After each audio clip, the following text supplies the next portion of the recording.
wonders who brought you RuPaul's Drag Race and $1 Million Listing. This is World of Wonders Wow Report. Things that make us go wow. Happy Friday, everyone. I'm Fenton Bailey, co-founder of World of Wonder, here with Tom Campbell. I'm so glad you escaped arrest. I almost didn't make it. I was pulled over for you- many an infringement. I didn't realize you were a speed demon. I had no idea. I took a left turn where I wasn't supposed to take a left turn, and I just so happened not to have a front license, my wallet, or what is my going on with registration. you? You're so responsible. I am, but it's a rough patch. you're going through something. And you were on Fountain, right? Isn't that the famous, There is a speed trap on People Fountain. who live in LA in the morning going down Fountain, especially if you're going west to east, don't take Sunset. Actually, there is a speed trap right by your house, too, I see, on really? 3rd there. There's like Right. 2 blocks over. We keep secret where I live, but that's okay. Well, we'll take By the beach. Let me change that. There is a speed trap by where you live. I've passed it many times, and I have seen them there. So. And also... Our traffic report. who was the movie star? What was the, How to Get Ahead in Hollywood? Betty Davis. Oh, Yes. yeah, always How to take Get Ahead in Fountain. Hollywood, take Fountain. Don't do it. Right. Okay, well, that's Tom Campbell. James St. James. I'm here. I made it. I know you've been away. I was, and now I'm back. My back hurts, but I'm back. All right. Both meetings. all right. Counting down the top 10 things that make us go, Wow. Oh, why don't we just leap Dive on in there? yes. Right. Number 10. This is number 10, but it's really number 1 in my heart. And I could go on for days, but Doris Day passed away. Oh, my God, I know. Well, it should be no shock. She's 97 years old. You think if there's an obituary that's been, written and is on file, it's hers. But, because she lived so long, I guess I just took for granted that Doris She would would live always forever. be there. Yeah. Now, I don't know what Doris Day means. If you're different ages, Doris Day means different things. I grew up watching... in the 70s, watching old movies of hers Sunday afternoons on Channel 56 Pillow in Talk, Boston. Don't Eat the Daisies. And I loved her. Loved her. As I got older, I have literally 5 CD boxes of her music. She had a beautiful, underrated voice. Yeah. And of course, the amazing thing about her to me is that she was the biggest star in the world. And then when she decided to leave Hollywood, she left. And never looked back. Not really. Yeah. She did a couple things, but not really. She did like some When animal did things. she leave Hollywood? About 1975. The compelling story about her, this is my post because it says it all. She was a big band singer, huge big band singer, movie star, and an animal activist. She's really devoted the last 30 years of her life to animal activism in Carmel. And she was underrated, kind of an overachiever and a survivor because she was in a couple of abusive relationships in her early 20s. She married a man, Marty Melcher, who was with her the majority of her career in life and managed her in that way that strong women often give their power away to the manager. Oh, and when he died, she had been the top box office draw for 10 or 20 years. He died, and she was in millions of dollars of debt. Due to Marty's. Because of him? Yeah. But he spent it all on bad investments? He just, whatever, she forgives him. And so she was also, she didn't realize, her movie career was waning because things were changing. It was the 60s. She had a contract for a TV show she didn't even know about on CBS. And so she spent 5 years doing that show. Doris Day Show. The Doris Day Show. With... all kinds of people. They kept changing No, every but year. wasn't Eve Arden her... Kay Ballard. Kay Ballard, yes. Rosemarie was on all the... And she did that show to make the money to pay the lawyers to get some of her fortune back. So her husband died. She had no idea she was contracted to No. appear in a show. He took care of her business.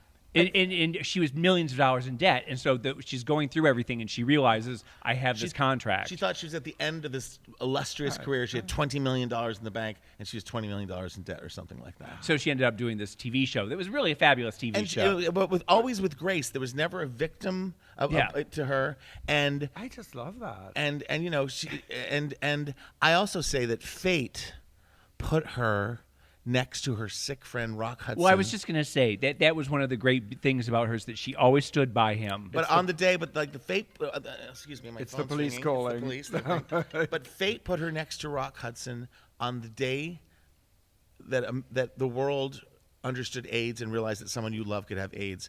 One of the things she did after her retirement was she did a show about pets on the Christian network, and Rock Hudson was her guest, and he'd been on Dynasty and looked kind of fit, and 6 or 8 months later he was on her show, and he was haggard and dying of AIDS, and there was no longer denying it. So she stood beside him. There's pictures of her hugging him, and during the early AIDS benefits, Doris Day often would contribute, would send video messages, would send songs, and I saw one where she sang "My Buddy" to Rock Hudson. So at a time at the very beginning of the AIDS crisis, when anyone who stepped forward, and there were few, were superheroes. So I just love Doris Day for so many reasons. Yeah. And I actually heard this morning on NPR. It wasn't NPR. It was like the people. I have Alexa. You know, I say, Alexa, flash briefing, and she reads me the news. Yeah.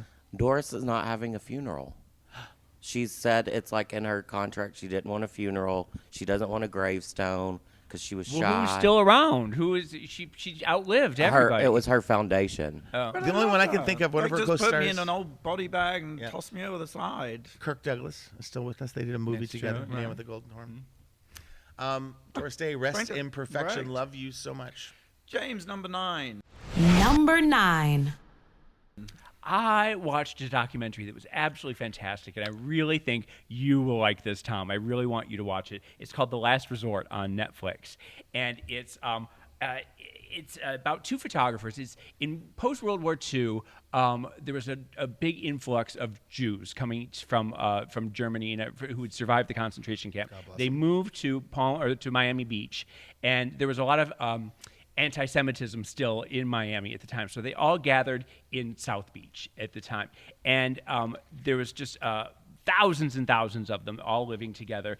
And by the 60s and 70s, they were sort of growing older, but they had like a real exuberance about them. And they had they had survived and they made it. And they were all, in muumuus and caftans and big wigs and costume jewelry and big sunglasses and bikinis. And they were really fantastic. And I remember that because I grew up in Fort Lauderdale, and I remember going down to Miami Beach all the time. But there were these 2 photographers named Andy Sweet and Gary Monroe who went down and just spent their life taking pictures of these senior citizens, these Jewish senior citizens. And Gary's photos were really colorful and bright and fun and really about the fashion and everything. And Andy's photos were darker, and it was all black and white and lots of shadows, and you saw the pain in their faces, and you often saw the concentration camp tattoos and everything. So they took thousands and thousands of pictures and had all these sort of exhibits and everything. And then in the 80s, there was another change in Miami Beach, and that's when Castro emptied out the prisons and the mental institutions, and there was the Mariello boat lift, and there was lots of drugs and gangs and just crime and everything in Miami Beach. And the Jewish community was sort of pushed out a little bit. And Andy got involved in the drugs, and he was stabbed and murdered one night. And Gary realized that Andy was sitting on this treasure trove of museum quality photos, thousands and thousands of them. And so he went to the family and he said, listen, we've got to preserve these. We've got to save them.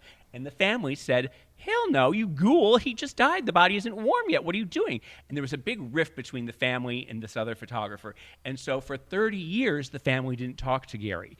And during that 30 years, all the pictures were destroyed. They were in a house. There was a hurricane. There was floods. All the negatives, all the pictures gone. And you realize what a loss to humanity these pictures were. Well, then they find what are those? The Negatives? Not the negatives, but the Proofs. The things where you Contact sheets. Contact sheets, yes. Hey! And with new technology, they were able to reconstruct all the pictures from contact sheets. Wow. And now you have all these fabulous. Both sets of pictures are back together again, and they're touring around the country. And it's a fascinating, fascinating story. And the reason why what makes it so wonderful is just these wonderful, wonderful people. You know what's so strange is I know the filmmakers. Oh, and yeah? I followed this film. Dennis Scholars, one of them, and I forget the name of the other. Great guys. But The Last Resort, I just always thought it was about an old people's home. No. It's so funny. I feel the title is a little... It's Why is it called a The Last resort. Miami Beach is a resort town. Yes. I guess is where they come from. That But the pictures themselves, they just speak for themselves, and it's just you just love each and every picture, like every single person, every single outfit. I was just gasping and cooing and oohing and ahhing because I want to be one of those people. I want to wear all Darling, those. you Yeah, are. I know. I'm Don't moving worry. towards that. But I really think that everyone who gets a chance to watch The Last Resort on Netflix should do Good it. to know.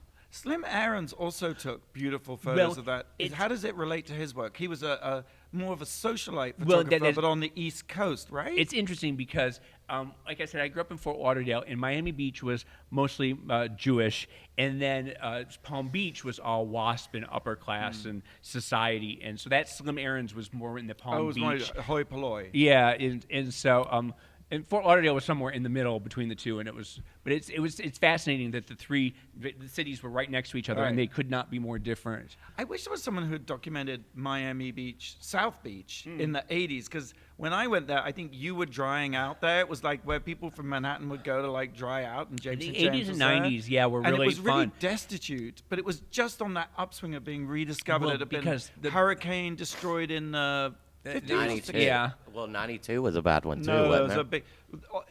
It was a great Art Deco. Well, I was going to resort say in the that 30s. because all the buildings there are all deco from the Stunning. 30s and 40s and 50s. Then it was sort of abandoned after some terrible hurricane. I forget when. Yeah. And then it was just a sort of seedy but heroin then hangout by the neighborhood. 90s, everyone the New Yorkers sort of moved in and were And Miami Vice made it all sort of chic-y. Yeah, and they all the like Delano and Raleigh and all those Guys. hotels, those spectacular hotels have all been. And now redone. the rising waters caused by global warming threaten to destroy the city. Yeah. Forever. What a fantastic wrap-up. Thank you. Okay, so number 8. Yes. Number 8. Yes. It sounds a little self-serving, but it really isn't. Or it is, I don't know. We are Liberty, Mother of Exiles, which is a film that Randy and I have been working on for 3 Forever. years. They finally announced it. I saw that. Well, actually, 3 things happened this week. They announced the film. The app launched, which is, what is that? I just got the app. Everything has an app. There's now. an app now. There's an app.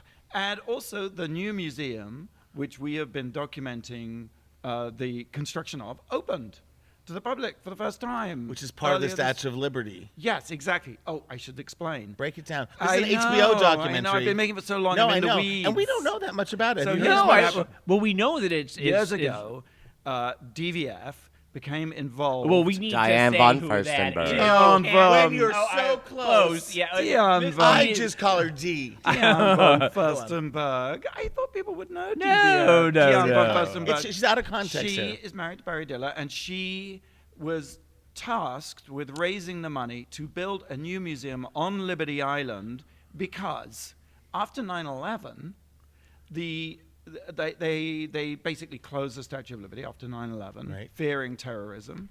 And so suddenly to get into the statue was almost impossible. You'd have to book tickets months in advance. People would go to the island all the time thinking, no, I'm going to go up to the Statue of Liberty, and be like, sorry, you don't have a ticket. So it was the optics were really bad. And the other problem was the museum was in the base of the statue. So you couldn't even go to the museum unless you bought a ticket to go up. Security. So long story short, they decided to build a new museum outside of the statue, off to the side. Okay. And DVF was tasked with raising the money. She had this brilliant idea. In the 80s, early 80s, they restored the statue. And the statue, I don't know if you know this, well, of course everybody knows the statue is hollow, but it is actually, the skin of the statue is held onto this George Eiffel infrastructure. It's like the Eiffel Tower on the inside. And then the shape of the statue is bolted on with these bars. And in 86, they replaced all the bars, and DVF had this great idea, let's take the bars and make a mural out of them of stars. And she sold every star for $2 million to her best friends. Brilliant. Jeff Bezos, Tim Cook of Apple, and like just brilliant idea. overnight, she raised $100 million. I mean, brilliant. I mean, she was saying there's a great moment, and we were brought in to make a documentary about this project, but also in the telling of that, tell the story of the Statue of Liberty. And what's so amazing And about is the Statue of Liberty, is it based on a man? Is it a drag queen? absolutely, it's a drag. Well, What's he what- gonna say? What I like to Why say. need to bury the lead? I like to say Muslim immigrant drag queen. There we because go. That's nice. Maybe most people know It was a Frenchman who came up with the idea to build it. Sure. It was actually built in France. You know, it was first actually erected in France. Ha! You They said erected. Yes. I have a great photograph that I just bought at a street Yeah. cafe in Paris years ago, which is a picture of a Parisian street, a little Parisian boy, Yeah. and the Statue of Liberty. I'm assuming on a ship, Right. with all the lattice around it. It's the Yeah. most breathtaking. No, it was built in Paris. They had a warehouse, and because they didn't know that they had no idea how this thing was going to stand up. And in fact, the guy who was supposed to make it stand up died before he figured it out. So they had to go to George Eiffel, who hadn't yet built the Eiffel Tower, and said, help us figure out how to make the statue stand up. the statue- And in fact, that's where the idea for the Eiffel Tower came from. Because he hated the idea that his marvelous infrastructure was covered up with this statue. This drag queen. So it's a drag queen, and the drag queen, James, to your point, is his brother. It was based the faces of his brother, Yes. who died of mental And illness. the statue itself was a symbol of friendship between France and America. Is that, They were very pleased. The French were very pleased that America had finally, the Civil War was over. They got rid of slavery, and it was a sort of congratulations. It was a sort of a wink and a nudge because in France they weren't free at that time, but they certainly didn't have slavery, and the Americans got rid of it, and so it was a thank you and a sign of friendship. The other thing I should tell you before we move on is that Muslim, the very initial idea, Auguste Bartholdi, the sculptor, was going to build the statue at the mouth of the Suez Canal, and it was called Egypt Bringing the Light to Asia. And the kafir of Egypt said, no, thank you, it's too expensive. So Bartholdi went off to the States and sold his idea there.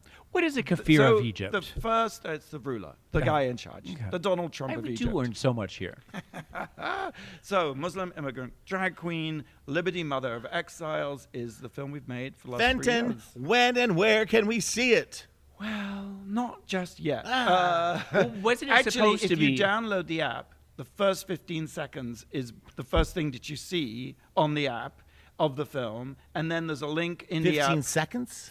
The first 15 seconds. I'm in a rush, so Wait, it'll be it good gets for me. it gets better, and then in the app itself, there's a link to the trailer, which is now online, and you can see the trailer. It's not coming till later this year. In September is what I heard. Yes, in the fall. Yes, In the fall. okay. I can't wait. Yeah. Okay. So that's that. Tap that app. Tap that app. Hey, what's next? Break. We have to take a break. Break time. Okay, break time. Hey, I think we should take a quick break. No, it's time to take a quick break, and we'll be right back after the break as we continue counting down the top 10 things that make us go, wow. You're listening to World of Wonders Wow Report. Welcome back to the Wow Report, our countdown of the top 10 things that make us go, Wow. I'm Fender Bailey, co-founder of World of Wonder, joined by our chief creative. You completely forgot. You were blanking out. Dramatic pause. We rush so much in our lives, James. Rush. I like that. Just take a moment to take you in, drink you in with my A eyes. 45-second pause. On the radio.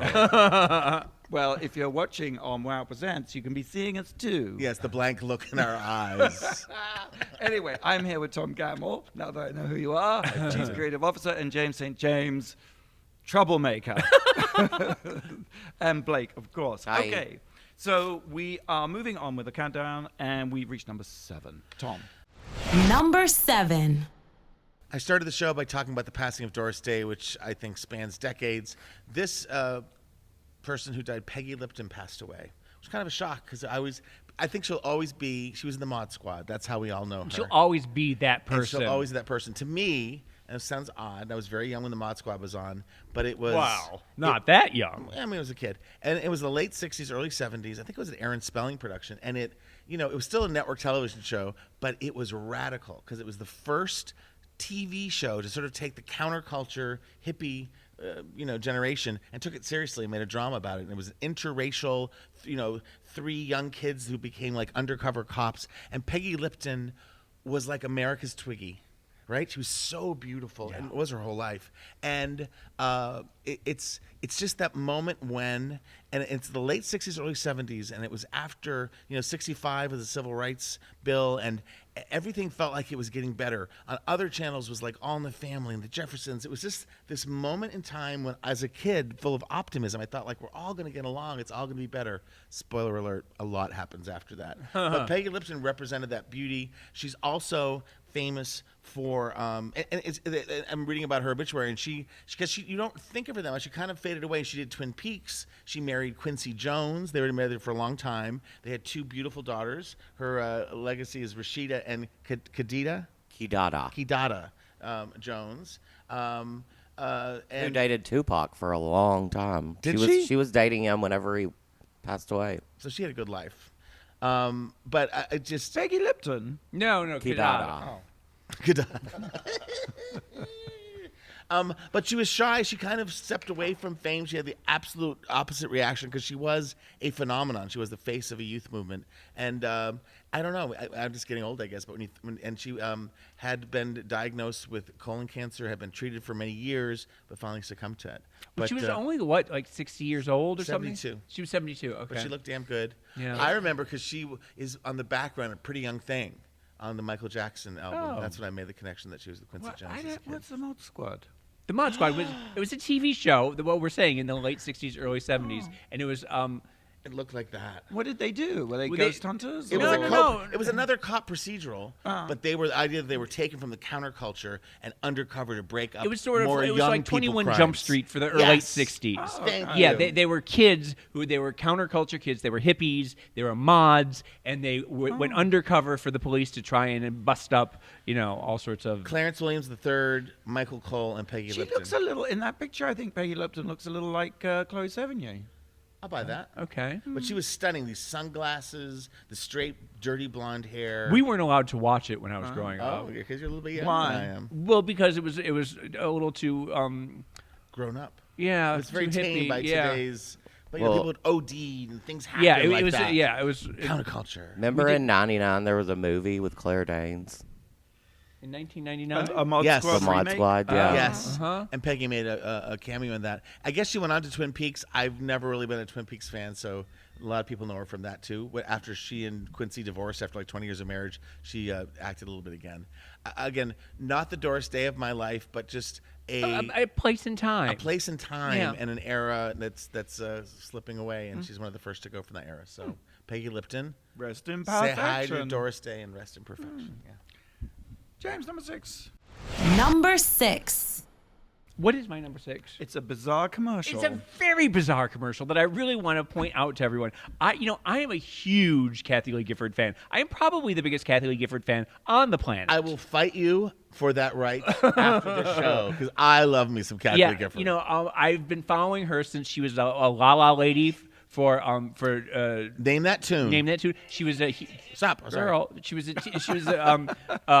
Hee Haw Honey. Yes, she was. She was very famous in the beginning of her career for doing those carnival commercials. If they could see me, wow, now. yes. Yeah. So she's very exuberant. I've said that 3 times today. And of course, Regis and Kathie Lee. Yes. Which I still call Kelly and Ryan, Regis and Kathie Lee. Yes. With all due respect to Kelly and Ryan. Yeah. Well, so she's It's Regis and Kathie Lee starring Kelly and Ryan. And That's then- how they should book it. And now Right. she was on Today for many, many years with Hoda. Yes, just Anyway, left. The so full power. she has this new Or the commercial. third hour. She has this commercial for point. TAKL, right? Which I don't even know. I'm sorry. Say, I'll are you control really the trying sound. to just interrupt? Wait Yes. until it's your turn again. Okay. I'm going to interrupt you every 3 seconds. You asked me to do something technical, and I'm not very technically inclined. Yes, dear God. So she has this commercial, I'm here to help. and you aren't. She's doing this TAKL commercial. TAKL. What's TAKL? I don't know. It's this weird thing. It's like an app. It's something. TAKL. I think it's sort of like getting It's workers just talk to come misspelled. over. They've misspelled it. Everything's misspelled. That's how you get the That's copyright. how the It's young like people are. Drop a vowel, you can switch some letters. It's But- like you tackle the honey-do list. Okay. So it's getting workmen to come over. Work people. But what makes this weird, what makes this bizarre, is that she's, Kathie Lee Gifford is a singer first and foremost. And with this commercial, she thinks of herself as a singer. She's had dozens of albums. Yes. Okay. So she's singing along to this man. It's not even her singing in the commercial. It's her just sort of galumphing her way through this commercial, schlepping, like sort of walking like this. And it's not, Kathie Lee Gifford is all jazz hands and big, and she's just giving this 20%. Is she lip syncing that? It's not lip syncing. She's singing along, and she's giving it 20%, which is not Kathie Lee at all. It does feel a little thrown together. It does, and I'm worried about her. I'm frankly very upset because this isn't the Kathie Lee Gifford that I've known and loved all this time. I want you to play it, and you'll hear. I'll play a little bit. This is what's been interrupting James the entire segment. Are you ready? And I'll try to put my mic close to it. And technology. That's Kathie Lee. For those of you listening, there's no man in the shot. It's just Kathie Lee and singing a man's along voice. to a man. James, I think it's quite good. She's wearing a crisp white shirt, and she's going through her house, and workmen are everywhere dancing with her and handing her boxes. But she's Too much to do and no time to do it. It's like, where's the beef of the 2018? But the fact is that 2019. she's not dancing.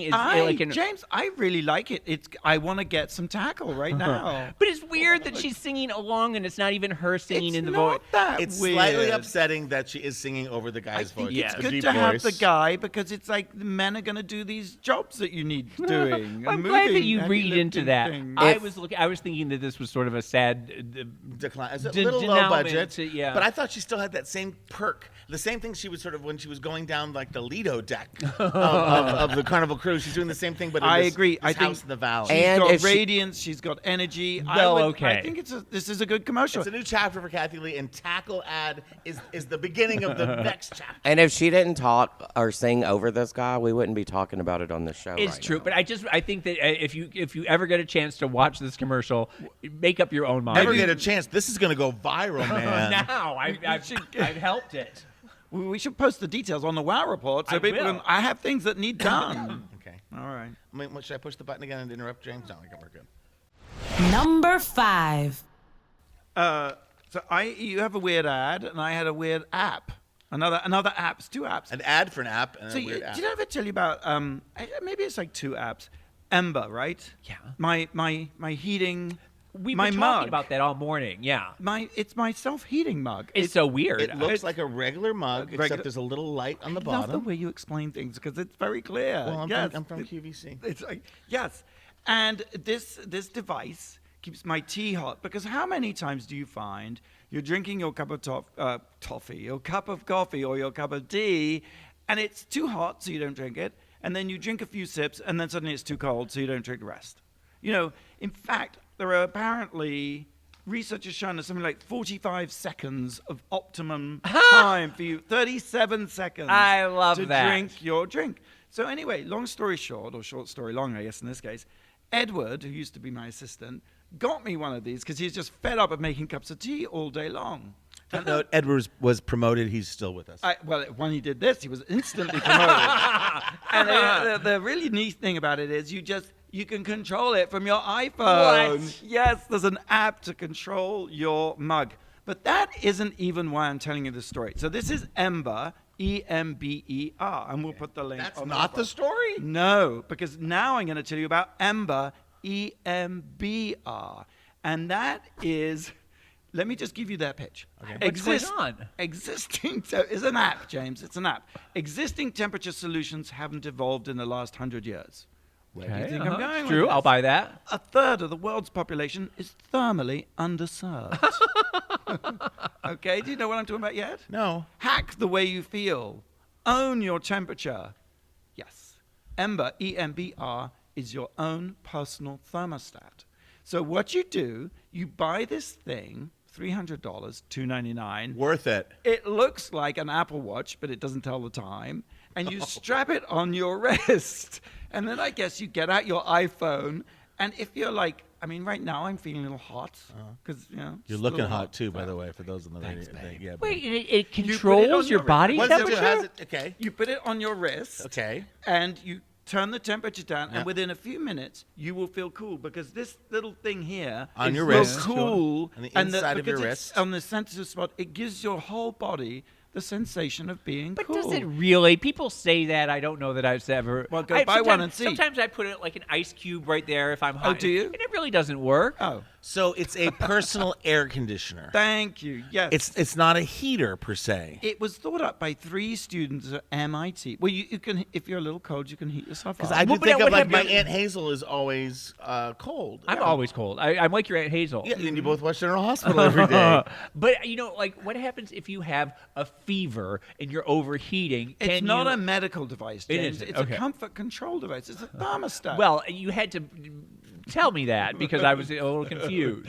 and what's the other great thing about this? I forget. Why? What could be more Are you great? gonna get one? There has to be more. You do spend a lot of time in Palm Springs, which is 117 degrees Fahrenheit Well, in how the brilliant summer. it would be if, I mean, jury's still out, but how brilliant it would be if you really could feel the right temperature just by this thing, as opposed to, because the students at MIT thought it up. They were sitting in an air-conditioned conference room one day, and they all had to put on sweatshirts because it was so cold and there was no way to control the temperature, and that's where the idea came from.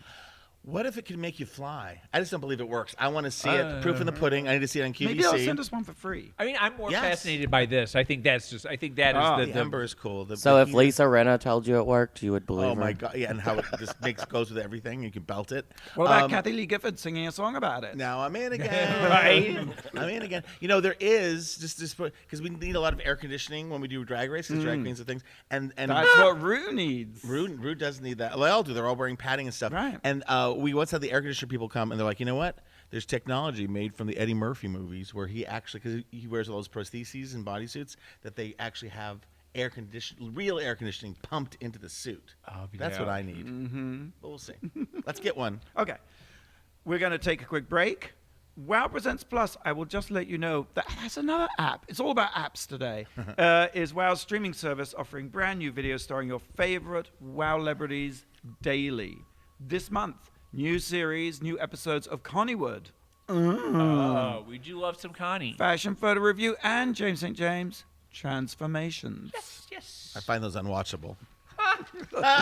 Sign up at wow-presents.com. Okay, Blake, have you got a question for us? I do. We spoke of Peggy Lipton earlier. Yes, for the Mod Squad. What Ryan Murphy show did Peggy Lipton appear in 4 episodes of? I think it can only be one, so... Glee? Oh. I think the way the format works is we go to commercial and then we answer. Oh, Uh-huh. God. Oh, for fuck's sake. You're listening to Welcome Wow back, James. Report on Radio ID. I'm SiriusXM. new here. I don't know what's going on. You're listening to World of Wonders Wow Report. And welcome back to the Wow Report, our countdown of the top 10 things that make us go Wow. I'm Fenton, here with Tom and James St. James and Blake. Can I say now? Well, Let's ask. repeat it for people who just jumped into their car and are dying to know what we're talking about this week. Well, I asked the question. We spoke of Peggy Lipton, rest in perfection. She passed away last week. And what Ryan Murphy show did she appear in 4 episodes of? I'm going to say Nip Tuck. Oh, brilliant, James. Because I was going to say AHS, because, what else could it be? Oh, yeah, okay. I'm going to say popular. It was popular. How did you know Oh! May the best woman win. that? She cheated. You no, cheated? I You- didn't. I don't cheat. I worked at Warner Brothers back then. Oh, yeah. Yeah. And I didn't know Popular was a Ryan Murphy show. love me some It was his popular. first big show. Okay, we're moving on with the countdown. We've reached number 4. Tom. Number 4. All right. There's so many TV shows to watch, and I'm resentful of them because I can't get them all in. Last night, up very late working, got home, couldn't fall asleep. Really? You went home till like midnight. I know. Then I got on the internets, and I watched on Netflix just 2 episodes of the show that everyone's talking about on my social feed, Dead to Me, Netflix. I don't know about this. It stars Christina Applegate and Linda Cardellini. Oh, yeah. Did anybody seen The Green Book? No. She played the wife. Linda Cardellini, I've just got to know from that. She's done other things. She's a gem. She's lovely. You're going to love her. Christina Applegate, always lovable. Maybe her best in this. Like, it's the perfect role for her. And it is a show that is full of spoilers. And the short term, which is very much does not make you want to watch it, is it's a comedy about grief. It's a traumedy. But it's actually, it's the show of our times because it's part of it. It starts off and these two women go to like an AA meeting, and you find out it's a grief meeting, and they've both lost someone. And the jokes to me at the beginning, as I'm settling into the series, are like, this is kind of hacky, and then twist number one, boom, and then twist number two. So it's a comedy. It's a buddy comedy. Like they refer to them once as like Kate and Allie. They're like really funny together. They're Does very anyone different. know a Kate and Allie reference anymore in this day and age? I did. I'm still alive. I have I a was job. just about to ask who that was. It was an awful TV series in the 80s that with The Saturday Night Live alum Jane Curtin and Macmillan and wife star Susan St. James nobody knows who were Macmillan two and wife single is. moms, one divorced, one widowed, who decided in order to make ends meet in high-cost New York in the 80s, live together. And so they weren't lesbians, but they were co-parenting as women. The under of Wow, that was. Don't ruin it for everyone. I know Susan I'm St. teasing. James because didn't her son briefly date Britney? Well, I am her son. What? Susan St. James is my mother. Oh, if that were only true. It's totally worth seeing. Abe Silva, who's a friend of mine, who's directing something you're going to be talking about shortly, or you're going to be talking about shortly, directs this as well. I'm only two in. I had to cheat and look a little bit. There's stuff coming up, but it's a mystery wrapped in a comedy, wrapped in, again, the reason to watch is Christina Applegate and Linda Cardellini. Christina is like this, and it's set in Orange County, and she's like an angry, pushy real estate agent, and Linda Cardellini plays this most exotic character who's so lovable, but she has so many secrets. You're falling in love with her while you're finding out all this dark stuff. I've heard it's twist after twist after twist. I haven't finished it yet. How many episodes is it? There's like 8. Okay. I can't imagine, and they're 30 minutes. I can't imagine there's a second. It's one of those things where it's like, it's so good, it's like a long movie. I can't imagine, and smarter people than I are writing it. Like, how will this go on? But I'm getting ahead of myself. Dead to Me. Netflix has even put posters out, so you know they like it. It's you know it addictive. tested well if they put out posters. I like the fact that it's 30 minutes, 8 episodes, Yes. because that means it's not overwhelming. I can do it. Yes, and I'm sorry I'm giving you a bad description, but I normally just go in spoiler alert, but the twists and turns are so good, and they're going to keep on coming. Dead to Me, Netflix. All right. Number 3. Number 3. Number 3, I started watching Extremely Wicked, Shockingly Evil, and Vile. The Netflix. Is that the title? That's the Oh my title. God! This is just Netflix. I know. But this is it's Zac Efron as Ted Bundy is what it is. Oh, okay. Yeah. Now I'm back in. Okay. Heard he's really, really good. No, I'm here to throw some water on that because it's Zac Efron as Ted Bundy and Lily Collins as his girlfriend Liz Kendall, and it's sort of in the beginning of their relationship, and it's sort of before he goes and is on his rampage. But I started watching, but I was put off by the fact that they are glamorizing Ted Bundy so much. And it's hard not to do when you have a beautiful face like Zac Efron. And Ted Bundy himself was a very attractive man, Right. in that sort of 70s way. Right. And so the camera is caressing every inch of Ted Bundy's body. It's like just, the glamour, The glowy kind of. there's Vaseline around Yeah. there. It's given the Joan Ring lights. Collins. Vaseline everywhere when he comes on stage. It's given the Joan Collins treatment, and I felt wrong, and it was weird because I had to stop watching Unusual it. for you. Well, that's just it. I mean, I really. see the hypocrisy of Mr. Party Monster feeling that it's too much to glamorize this murderer, and I think. And you might agree with me about this. I don't think that Party Monster could be made in this climate today. Do you? I think that in the 90s, Might make a great series. But I think in the I mean, you would say that, James. We've only been making the sequel for the last 5 years with you co-starring in it, called #AfterParty. I think you can do kind of almost any story, but I think you do have to bring you have to bring today's perspective. Yeah, you do, into it. Exactly. And I think that, in the Right. 90s, things were very subversive and everything. And I think that now we are in a more conservative time. Well, and and I James, don't think. do you mean the documentary or the feature film? Well, I think both. We've been accused many times of glamorizing Michael Ehrlich, and I think that we don't. I think that we. But I think what you identify is a legitimate problem with all true crime stories. Yes. And I think that's what you're saying, Tom. It's about the tone, and there is a knife edge to walk. But having been on the receiving end of that criticism and not particularly liked it, Right. Yep. I don't think. I think if people, I don't think. Yes, I agree with you. That's all. I think it's the way you do it. Right? I do think it, and maybe I didn't give it enough time to that they would it would change. But I just felt that Zac Efron was maybe the wrong person, because you have such a warm feeling for Zac, and you love him so much that it's hard not to love Ted Bundy. I don't like watching. I watch some of the true crime stuff. I'm not like a junkie of it because I do feel like it dirties you up. Yes. There's certain stories to pick and choose. People who that's their favorite genre, more power to them. But it's like, I don't know. It brings me down. Yeah, I've heard good things about it. I've heard bad things about it. I didn't give it enough time to. And I haven't seen Party Monster in a long time. I want to watch it again now, but I don't remember feeling like it glamorized anything. No, it didn't. But the fact is that we used America's sweetheart. We used America's most favorite child to play and that gave people some odd see. feelings. And But maybe after the point that he was America's sweetheart and America's favorite. It was child. kind of his comeback, right? It was. It was a different. He was in a different phase of his life, redefined. And But we all have such wonderful feelings for Macaulay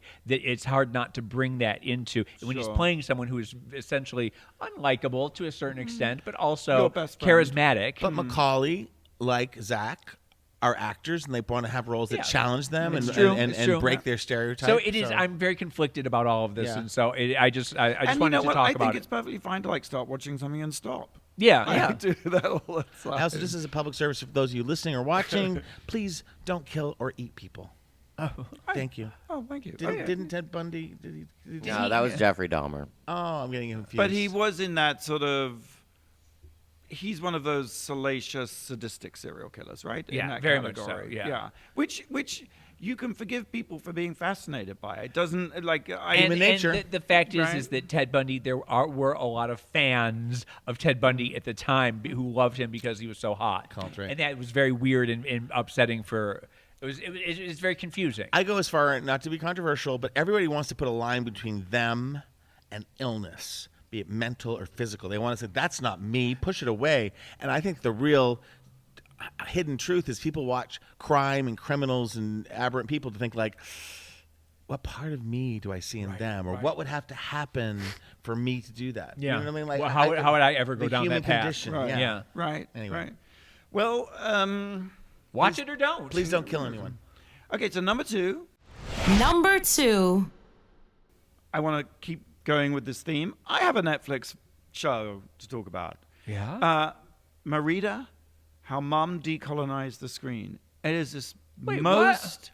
That's the Merita. name, Merita, or Merita, I think is the correct word. It's a woman's name. Yes. Thank you. How Mom MUM. Decolonized the Screen. Sounds British. It's does a that New mean? Zealand document. It's a documentary from New Zealand. Yeah. And Merata was this Maori revolutionary filmmaker activist. And the title, How Mom Decolonized the Screen, is because her youngest son, Happy Maita, directed this film. And what happened was she died very suddenly in 2010, just dropped dead of a heart attack, poor thing. But she was this incredibly influential filmmaker on a whole community of people in New Zealand. And she had like 5 or 6 kids, and because in New Zealand, I mean, here's the thing, New Zealand, we probably think of New Zealand and Lord of the Rings, and you think it's a lovely rural, And emus. beautiful country. I think of it as a city in Australia. But in fact, oh good God! But in fact, it is a country with native people, Yes. like America, And it's also a Maori. country where if you scratch the surface beneath the Maoris, beneath the surface is incredible racism and a history of colonization and all the usual baggage. In fact, just recently, there was a mass shooting in a mosque. I think 80 people were killed, which really essentially puts New Zealand and the United States, we have a lot more in common than we think. And she was a First Peoples, Native American, not Native American, she was a native person in New Zealand and broke down all the barriers. She was a woman, and in the 60s and 70s, it simply wasn't possible for a woman to be a filmmaker. She was a single mother, which alone in itself was scandalous. Wow. And she made, in fact, to date, the only Maori-made, Maori-speaking feature film that's ever been made. Really? And she became this huge success. She came to Hollywood, and she was a huge influence and shaping influence on Taika Waititi, who directed Thor Ragnarok. Yeah. And and Sterling, it's an extraordinary not little, that's the wrong word, but there are a number of New Zealand filmmakers and documentary makers. I was going to say, can all you been mention shaped by some New Zealand You're filmmakers? going to put me on the spot and I can't. Okay, I'm sorry. Take that out. That's all right. And Ava DuVernay, Yes. Hollywood director Ava DuVernay, Love her. picked up this film for her distribution company. Wonderful. Nice. And it's now on Netflix and is now airing around the country. And it's what I always love about a documentary is when it's children making it about their parents, because you just get this incredibly rare, unfiltered, maybe not necessarily impartial, but that lack of partiality gives you a whole different other kind of quality. There's insight that like real no other. Intimacy, real insight. And he grew up, she would take her kids everywhere and make them be in her films and be on set. And so he grew up immersed in it, and he became an archivist. And after she was suddenly taken from them, he started looking in the archives. He knew nothing about his mother's story. She didn't tell the story of all that she's been raising through. 8 kids. And it's this incredibly hard life. And it's a really moving, powerful documentary. Say it again. Say the title. Yes, again. okay. It's not an easy one. Merata, How Mom Decolonized the Screen. It's on Netflix. Based on that title, I would never have watched it. Based on that I know. description, I'm going to go home and watch it. I'd now. love you to do that. Yeah. All right, we have to take a quick break. When we come back, we will reveal the number one thing that made us go, wow. You're listening to World of Wonders Wow Report. Hey, welcome back to the Wow Report. We've been counting down the top 10 things that make us go, wow. Wow. Number one this week, I am very excited to share with you, Number 1. is the announcement that a film Randy and I made 5 years ago. almost 25 years ago. 24. Or 20. Anyway, Over 10. let's say last century and leave it at that. Let's leave it. Is now being made into a movie, a proper Hollywood feature movie. The movie is called The Eyes of Tammy Faye. Wow. And so our little documentary, The Eyes of Tammy Faye, is being made into a movie starring... Here we Yes, go. hello, Here we hello. go. Jessica Chastain as Tammy Faye. That's which is amazing. discussed, and Andrew Garfield playing Jim Baker, her husband. Well, I can't. First of all, Andrew Garfield is Jim Baker. That's so it's Both, perfect. but the Perfect. casting is brilliant. And then Jessica, I cannot wait to see her in the eyelashes. I cannot wait to see the wig and the outfits. It's going to be hysterical and fabulous and award-winning, and I see Oscars all around. For those of you who might not know, Jim and Tammy Faye Baker were televangelists. One of the, not the first, but in the 80s, they were just wildly popular, raised all this money, and then they were in a scandal. Well, they were so successful. They had their own TV satellite. Yes. They really revolutionized television. They were very sort of cozy home casting feeling. Yes. They also in had fact set the template, I think, for the intimacy of breakfast TV, where we're just Yes. sitting around or at even home. home shopping in a way. Absolutely, right? absolutely. And then they had a theme park and a water park, and they sold condos, and that was where They always wanted people to give money so you could Yes. build in Heritage USA. Heritage USA, PTL, praise the Lord. Yeah, praise and the unfortunately, they oversold the condos, so they sold more than they had. And then there was a little sexual scandal with Jim Baker. Yes. And blah, Jessica blah, blah. Hahn. And in came Jerry Falwell, managed to steal the whole shebang from them. Yes. And you know who ended up with that satellite? I often tell this story, so you might have heard it before. No. CNN ended up with the Jim and Tammy Faye satellite. Praise the Lord. What does that mean? Well, because before CNN was on the air, you needed a satellite. You'd beam the TV signal up to a satellite that was going around the Earth, and Okay. then beam it back down. It was And worth something. They sold it to CNN. They made so much effing money. They were so successful, they could launch into space their own satellite. Wow. And when their whole empire collapsed, because it wasn't the most well-managed thing fiscally, Jerry Falwell came in, and ultimately the satellite ended up being CNN. And a lot of people who do know Tammy Faye remember her fondly because after the scandal, she was dirt. No one liked her. She was a joke. And she went on to do like The Surreal Life on VH1 and became beloved to the Jim J. Bullock and Tammy Faye show. But all that is because of a documentary that you guys did that redefined, that let people in. And she, on who she had is. she How was sweet. She was a bit of a caricature at the time in the 80s because of the crying and the crying makeup. and mascara, and she had those big fake eyelashes. There used to be that T-shirt that had the smear of like Yes. makeup and I ran and into Tammy Faye at the mall. Yes, but she really owned it, and she really Yes, she was in on the joke. She was in on the joke, and she was camp. She was a beautiful Brilliant. soul. She really was. Very. You couldn't help but love her. And she was a Christian who loved all people. And she embraced the gays at a Yes. time when people were not embracing the gays. Is it God didn't make Dirt. We're all made out of the the same same dirt. old dirt, and God doesn't make any junk. I love that. Isn't Yeah. that- it's Yeah, such she was a a beautiful thing to wonderful say. woman. Now the thing is, the movie. I mean, Yeah. it was a surreal experience to get a script and see the title is The Eyes of Tammy Faye, and the script is written by Abe Sylvia. You know Abe, right? my good friend who's I also don't know- directing? I've never met Abe. He's been in the office. You're going to meet him now. I went to his wedding. I was Manchester. I was sang. Google searching him. He's quite handsome. Oh yeah. Yes, very lovely. Melissa Manchester sang at his wedding. Yeah, she sang "The Eyes of Love." Shut up. Oh, and it's directed. The movie's going to be directed by Michael Showalter. Who's that? He was the director of The Big Sick.